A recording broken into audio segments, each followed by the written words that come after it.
இது Monday evening வந்து snacks ஏதாவது சாப்பிடணும் போல இருந்துச்சு. பெருசாக செஞ்சு சாப்பிட்றதுக்கு இன்ட்ரெஸ்ட் இல்லை.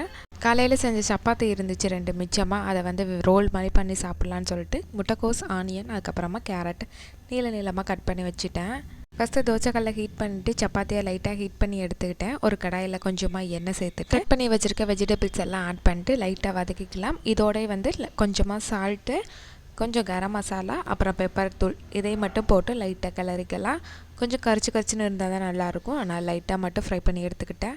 இப்போ பிளேட்டில் சப்பாத்தியை வச்சு கொஞ்சமாக மயோனைஸ், டொமேட்டோ கெச்சப் ரெண்டையுமே சேர்த்து நல்லா மிக்ஸ் பண்ணி ஃபுல்லாக ஸ்ப்ரெட் பண்ணிக்கலாம். அதுக்கு மேலே நம்ம வதக்கி வச்சுருந்த காயை வந்து ஒன் சைடாக மட்டும் வச்சுக்கிட்டேன்.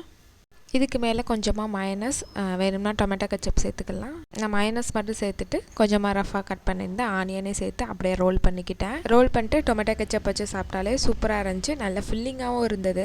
ஸ்கூல் விட்டு வர குழந்தைங்களுக்கு ஹெல்த்தியாக இது போல் செஞ்சு கொடுங்க.